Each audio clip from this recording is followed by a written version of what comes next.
Olá, paz seja convosco, graças a Deus. Mais uma aula da Teologia Pastoral. Hoje nós estamos no capítulo 2. Vamos orar para a gente poder dar início ao nosso assunto. Senhor, nosso Deus, nosso Pai, no nome de Jesus, vem, Senhor, nos ajudar. Vem, Senhor, nos dar direção, discernimento, sabedoria, humildade. Que possamos aprender a respeito dessa matéria, Pai. Nos ajuda, Senhor. Para a glória e louvor do Teu nome, Jesus. Amém. Então, todos os vocacionados ao pastorado, ao pastoreio, é preciso ser qualificado, é preciso ser preparado. E o capítulo 2 vem falar disso, né? As qualificações do vocacionado. Na introdução, nesse capítulo analisaremos algumas das principais exigências feitas pelas Escrituras ao indivíduo interessado no ministério cristão. Fica claro nas Escrituras, sobretudo nas epístolas pastorais, que aquele que deseja servir a Deus na posição de liderança deve evidenciar um caráter imaculado, a semelhança de Cristo. Isto é o que Paulo chama de ser irrepreensível. Nós vamos gostar desse assunto, né? Capítulo 2, página 21 e 22. As exigências espirituais. O ofício pastoral é essencialmente uma atividade espiritual. O mundo moderno hoje chama de profissional. Estão incluíram a profissão de pastor entre uma das profissões mais perigosas, porque trata com o psicológico, trata com o emocional das pessoas e tem que estar muito bem preparado. Não deixa de ser uma profissão, mas uma profissão vocacionada. Aqueles que o fazem só por interesse profissional, com certeza não vai permanecer, não vão aguentar as lutas desse chamado, dessa vocação. O pastorado coloca o obreiro em contato direto com a realidade espiritual, em que anjos e demônios estão em evidência e onde conflitam os interesses de Deus e do diabo. Por essa razão, será imperativo ao candidato do ministério pastoral satisfazer as condições fundamentais imposta por Jesus, o novo nascimento e o batismo com o Espírito Santo.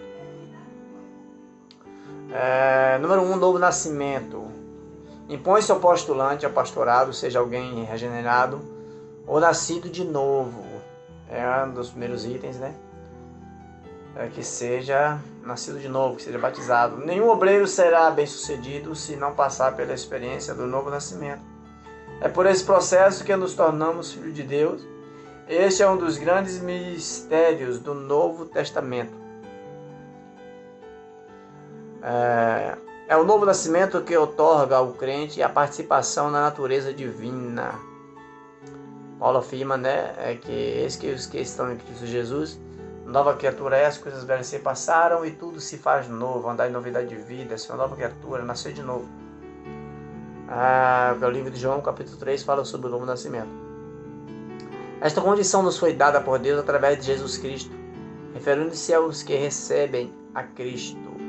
João afirma que Deus deu-lhes o poder de serem feitos filhos de Deus. É João 1,12.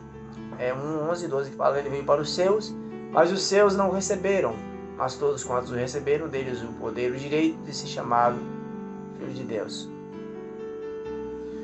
Diferentemente dos filhos de Cefa, os 70 discípulos, após uma incursão evangelística bem-sucedida, celebraram o Senhor pelo teu nome. Até os demônios nos sujeitam.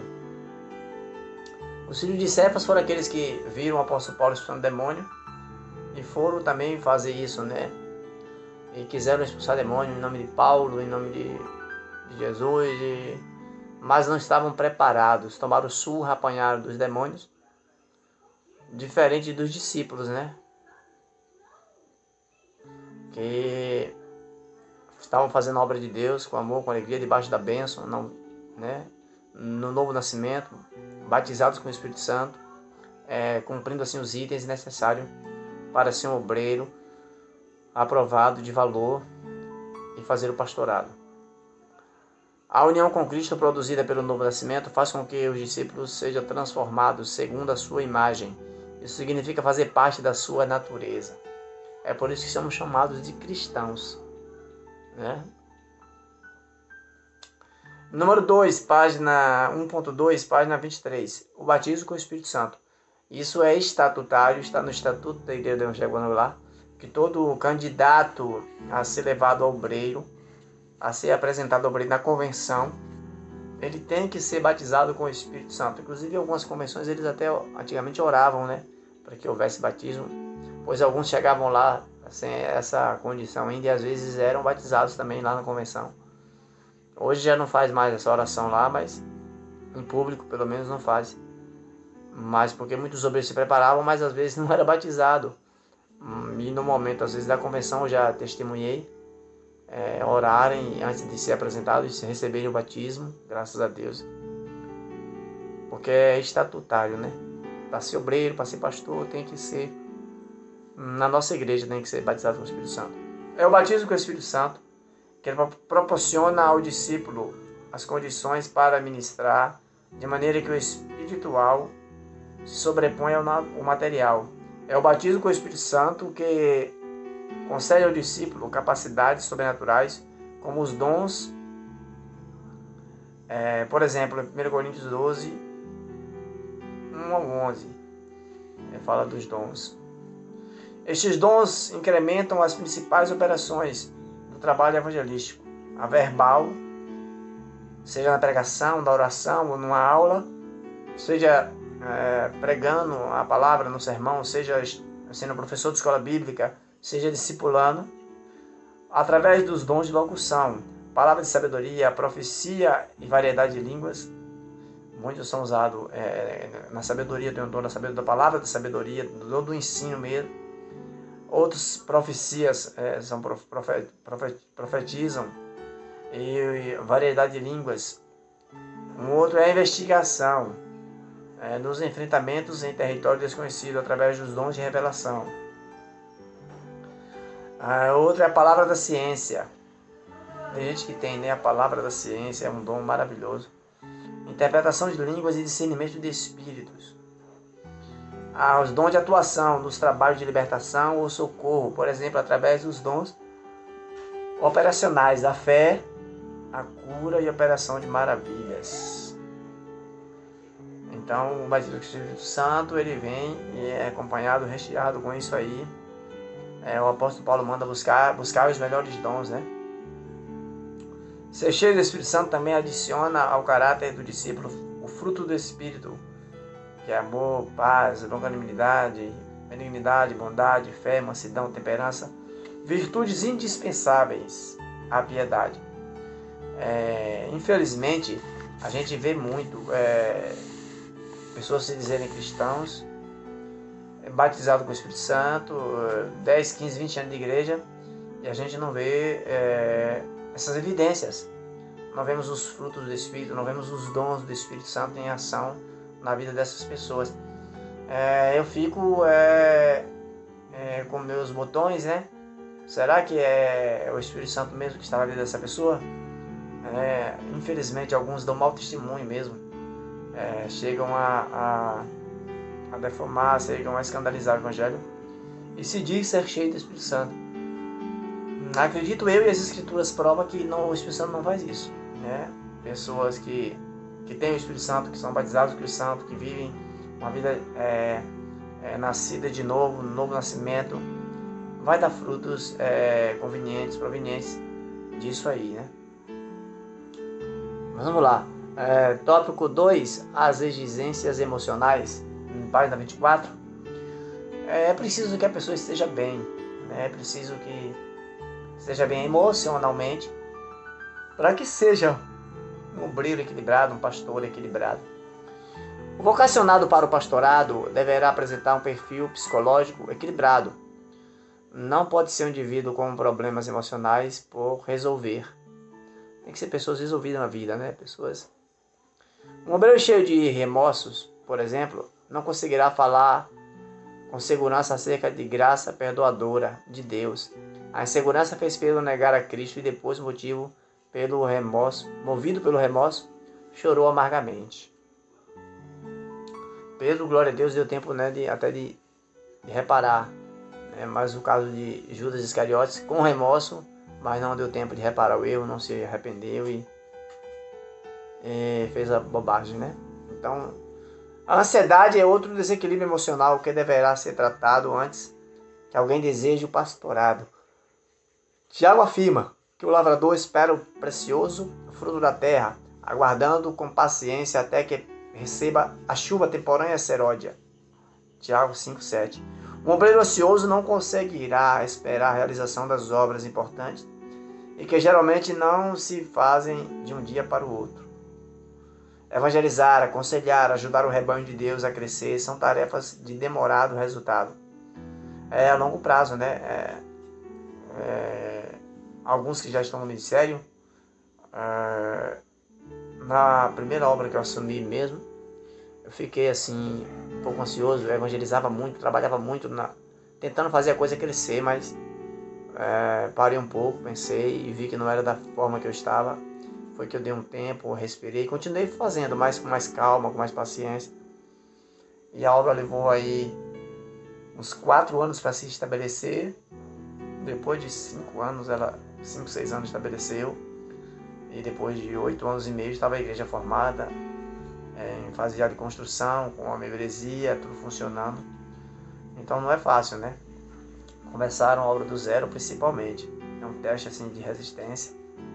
E tem que ter muita paciência mesmo. Tem que ter. E agora abro um parênteses aqui. Fiz uma observação nessa área, na área da exigência emocional. Infelizmente a gente vê hoje um índice muito grande de suicídios, de pastores, de líderes com problemas. Hoje, no mundo que nós vivemos, a necessidade sempre teve de ter esse cuidado, né, com a parte emocional. Mas não tinha os recursos que tem hoje. E há uma necessidade muito grande, muito grande. Eu já vi colegas partirem mesmo, pastores que entraram em depressão e morreu mesmo, partiu em mortes terríveis. Alguns acabou a família e morreram nesse mundo altar, morreram na obra, mas passou por problemas que eu acredito que se tivesse ajuda emocional, ajuda psicológica, acompanhamento psicológico, não teria acontecido da forma que aconteceu. Hoje eu acredito que há uma necessidade muito grande de pastores serem acompanhados, sim, psicologicamente, até porque todo profissional que trabalha com o público, agora nas escolas virou lei. A escola vai ser obrigada a ter psicólogo para tratar daquelas crianças que têm problemas emocionais. Até porque muitos professores estão adoecendo com as doenças psíquicas. Essa área é uma área muito perigosa. Estamos vendo aí, a depressão é a doença do século. Sem falar da depressão, existem tantas outras síndromes aí que estão atacando os profissionais, né? E hoje, mais do que nunca, viu? Eu acredito que é bom sim o pastor procurar ajuda, o líder, o professor de escola bíblica, líder da igreja. A terapia é bom para todo mundo. Para o ser humano comum, para o membro, para uma ovelha, a terapia, né, é bom para todo mundo, não vai fazer mal para ninguém. Mas infelizmente, né, ainda existe um tabu muito grande na igreja, no nosso meio evangélico. Se falar de um tratamento, se falar de uma terapia, nossa, não, Jesus é meu terapeuta, ele é o principal, sem ele a gente não é nada. Mas humanamente falando, há necessidade sim de uma ajuda, de acompanhamento, na maioria dos casos, né? Há necessidade sim. Eu fiz terapia um tempo, poucos dias, mas fiz, e me dei bem, gostei. Assim que passar a pandemia, eu vou voltar a fazer de vez em quando. É muito bom, ajuda bastante. Vamos lá, página 25, tópico 3, as exigências morais. Não é possível falar de exigências morais sem mencionar os 10 mandamentos.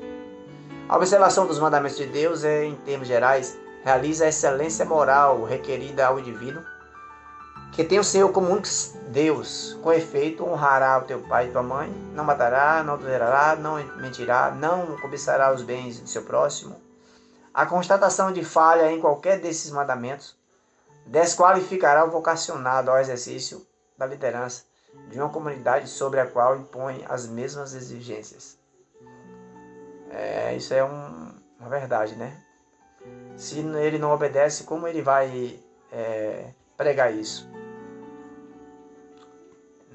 Os fariseus faziam isso e Jesus chamou a atenção deles, que eles davam um fardo para o povo que nem mesmo eles conseguiam levar, carregar.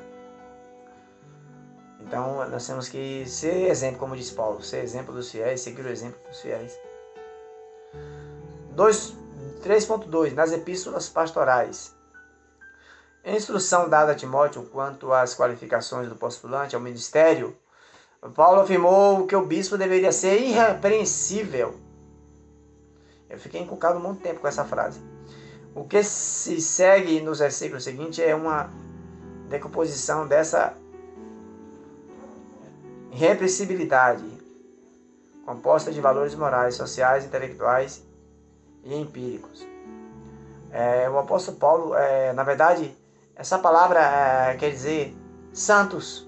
Devemos nos colocar na posição de pessoas que estão vivendo em santidade, andando corretamente, irrepreensível, que não ache do que se corrigir. Nós estamos num corpo de carne e osso, somos falhos, erramos, somos seres humanos, mas devemos lutar pela perfeição, devemos lutar para sermos irrepreensíveis. É por isso que é muito difícil quando um líder erra. É claro que ele é digno de perdão e de uma chance, mas no meio da comunidade da igreja é muito difícil. Ele se aceita, ele se levantar, é muito difícil. Quando um líder erra, misericórdia. 3.2.1 Valores morais. Quanto aos valores morais, vamos falar só os tópicos. A temperança, é a virtude do homem que domina seus ímpetos em relação ao prazer e ao sofrimento, ou pelos objetos de seu interesse ou desinteresse. Tem que ser temperado, A sobriedade, em oposição à embriaguez, sugere tanto um estilo de vida abstinente, nada de álcool, nada de bebida, e não só bebida, muitas outras coisas que é prejudicial. Página 26. A respeitabilidade, tem que ser alguém, claro, respeitável, exemplar.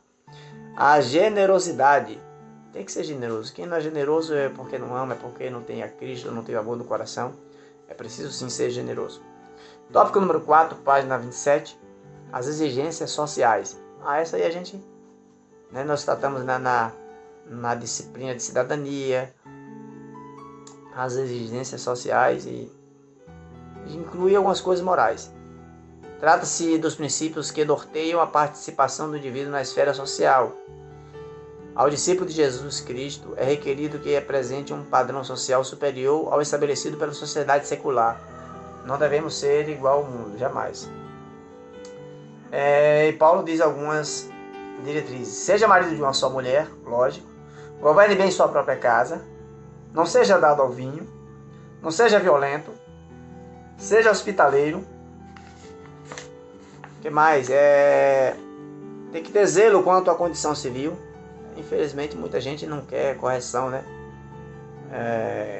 quer viver na condição de viver juntos, amaziados e, infelizmente, quando se chama para a responsabilidade.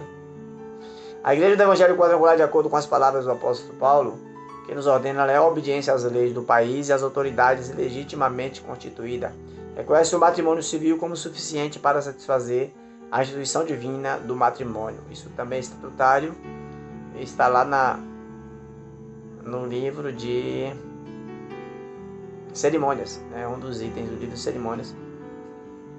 A Igreja Quadrangular reconhece o casamento civil, se não for da igreja, mas civil, como obediência às leis humanas. Civismo, referente à devoção à causa pública, como formador de opiniões. Jamais um pastor deve se posicionar contra os valores patrióticos, exceto quando essa lei vai de encontro à lei de Deus. Vamos abrir uma exceção aqui. Agora nós estamos vendo um período delicado com a questão da ideologia de gênero. Banheiros para trans agora foi aprovado em Salvador. No Rio, São Paulo já existia. Em breve chegará nas cidades pequenas. Infelizmente. E no futuro, acredito eu, que chegará nas igrejas também isso aí. Já para perseguição. Infelizmente. Já algumas escolas no Rio, São Paulo já tem o banheiro sem o bonequinho. Já estão incentivando. Foi votado agora dia 11. A respeito da ideologia de gênero novamente. Estão mexendo. O Supremo está mexendo com isso aí. Para que seja ensinado nas escolas. Vamos orar e sempre que puder, votar contra, opinar, né, nisso aí. Vamos lá, tópico número 5, exigências intelectuais. Página 29. O pastor deve ser apto para ensinar, o líder deve ser apto para ensinar, o obreiro deve ser apto para ensinar. Está relacionado com a respeitabilidade adquirida pela competência intelectual. Só é apto para ensinar aquele que domina o assunto de sua competência. Conhece e domina o método de ensino e apresenta lastro moral acerca do que ensina, ou seja, é visto agindo em conformidade com o que prega e ensina. O aspirante ao ministério pastoral deve ter um espírito ensinável. Deve sempre buscar o conhecimento, sem o que não estará apto para o exercício do ministério. Este é o grande mistério da grande comissão. Ensinar todas as nações, ensinando-as a guardar todas as coisas que eu vos tenho mandado. Mateus 28, 19 ao 20. Ao jovem pastor de Éfeso, Paulo exorta: preside, ler, exorta e ensina, até que eu vá. 1 Timóteo 4,13. E ainda procura apresentar-te a Deus aprovado, como obreiro que não tem do que se envergonhar, mas que maneja bem a palavra da verdade. 2 Timóteo 2,15. E nós já estamos chegando ao final desse assunto. Eu deixo uma frase aqui. Quem não deseja estudar ou não gosta de estudar, não deve se candidatar a ser um obreiro. Não deve se candidatar a ser um professor de escola bíblica, não deve, porque se não gosta de estudar, não vai estar apto para ensinar. Infelizmente, antigamente, há 20 anos atrás, eu ouvi muito isso. Há 25, 30 anos atrás, de alguns pregadores. Não, o Espírito Santo vai falar, a letra mata, usando até a Bíblia de maneira errada, né? Que não se deveria se dedicar aos estudos, que não deveria estudar, que o Espírito Santo ia revelar. Mas o Espírito Santo não vai revelar nada que eu e você não tenha buscado conhecimento. Ele não vai. Você tem que buscar conhecimento acerca de algo e ele vai revelar, sim, coisas acerca daquilo que você estudou, daquilo que você buscou. Jesus mesmo disse: o Espírito Santo de Deus vos fará lembrar de todas as palavras que vos tenho dito. Jesus falou, ensinou aos discípulos e o Espírito Santo faria eles lembrar daquilo que foi ensinado. Tópico 6, nós estamos no finalzinho, página 30. As exigências da experiência, vocação provada e aprovada. Essa exigência está implícita na advertência que Paulo faz a Timóteo, de que o candidato ao ministério não pode ser uma pessoa recém-convertida. O novato não teria tempo para ter sua vocação definida e confirmada, e ainda que a vocação e o desejo pelo exercício do ministério aflorassem nos primeiros dias de conversão, isso aconteceu comigo. Não haveria tempo para ser treinado e avaliado quanto à satisfação das exigências anteriores. Geralmente é preciso um tempo considerável para que um discípulo logre as qualificações descritas nos tópicos deste capítulo. Jesus esperou mais de 2 anos para formar o colégio apostólico e os liberou somente depois de terem recebido o batismo com o Espírito Santo. Mesmo Paulo não iniciou sua carreira nos dias subsequentes à sua conversão. Infelizmente, hoje em dia, algumas igrejas, a nossa graça não faz isso não. No passado, até que eu vi ainda alguns, não tinha pessoas, obreiros, e ia quem tinha. E dizia, eu vou, e dava um curso ali, fazia o curso ITQ que vocês estão fazendo por correspondência, eu fiz ele por correspondência também. Ingressei como obreiro com esse curso, e só a misericórdia de Deus, sem muita preparação mesmo, e com a coragem mesmo, né? E antigamente se aceitava muito isso. Hoje, graças a Deus, tem o ITQ, tem todo um treinamento, e dá tempo a amadurecer, dá tempo a respeitar as exigências. Mas a igreja houve muitos problemas, né, com obreiros por conta disso, por conta de botar pessoas que ainda não tinham a vocação definida. A gente vê muito acontecer isso. Às vezes o camarada se converte, nada contra quem se converte no presídio ou quem estava no mundo do crime. Mas eu era assaltante, criminoso 6 meses atrás e agora já é pastor. É muito perigoso, isso é muito perigoso. A gente vê aí muitos novos exemplos. E de pessoas comuns que são simples pecadores e que com pouco tempo já acha que muita gente se frustrando e não é aquilo que imaginou, que pensou, não era o chamado. E é isso aí. Louvado seja Deus que nossa igreja tem as regras e vamos seguir as regras. as exigências, né? Dê uma olhada direitinho aí. E você que tem um chamado, não escapa. Quem tem um chamado de Deus, né? Deus vai cercando dali, cercando daqui, e com o tempo a pessoa acaba aceitando. É melhor aceitar, a viagem é melhor ir na obediência do que ir de baleia. Eu costumo dizer que de baleia é mais doloroso. Então Deus abençoe, obedeça a voz de Deus, siga a sua vocação, siga o seu chamado em nome de Jesus. Deus abençoe. Forte abraço, até a próxima aula.